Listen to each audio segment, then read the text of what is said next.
पुष्पा दयानंद कांबळे. आज कितवी तारीख आहे तुमची?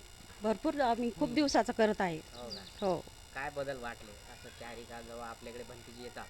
खूप छान वाटतं. सकाळी सकाळी तयारी चालती सकाळपासूनच. काय करता तुम्ही समजा असं भंतीजी येत आहे बुवा आपल्याकडे कोणतरी विशेष?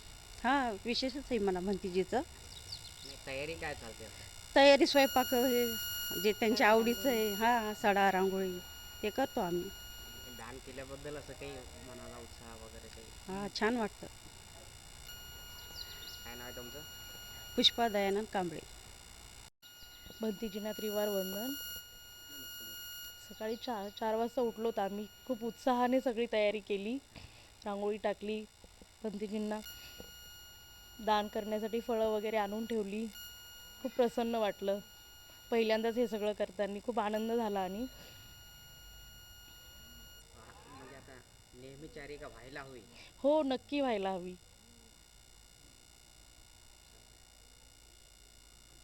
काय नाव आहे तुमचं? माझं नाव शीतल धम्मदीप राऊत.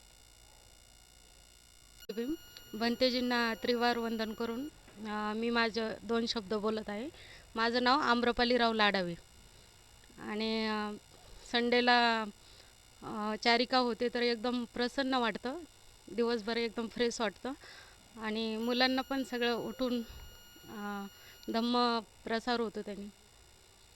आता दर रविवारी समजा तारीख चालू केली असं वाटत नाही की रोज तारीख व्हायला हवी? हो, रोज व्हायला हवी. सर्वांनी म्हणजे प्रत्येकाने म्हटलं पाहिजे पुढं होऊन की आमच्याकडे या. यांनी कसं आणखीन समाजामध्ये आपला धम्माचा प्रसार होईल आणि आपण धम्माच्या मागं जातो हे सर्वांना लक्षात येईल. नामदेव आडवे. सर्व सर्वप्रथम सर्वांना जय भीम. नमो बुद्धाय. आजची कितवी तारीख आहे तुमची? म्हणजे आता काही लक्षात नाही एवढं, पण आहे चालू राहते चारिका. दरवर्षीप्रमाणे आता समजा तारीख तुमच्या इथं होते असं काय बदल व्हायला पाहिजे? बदल आता भरपूर झालेला आहे. बदल हे लेकरं समोर येतात म्हणजे भरपूर झालेला आहे आता बदल. तारिकेमध्ये आणखी काय बदल व्हायला पाहिजे किंवा लोकांनी सामोर येऊन दान पारमिता पार केली पाहिजे? नवीन पिढी लेकरं.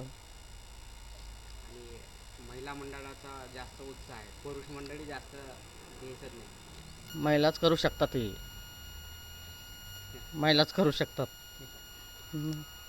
सर्व महिलांना आणखी आवाहन करा की प्रत्येकाने स्वीकारलं पाहिजे. स्वीकारतात पूर्ण उत्साहानं करतात सगळं.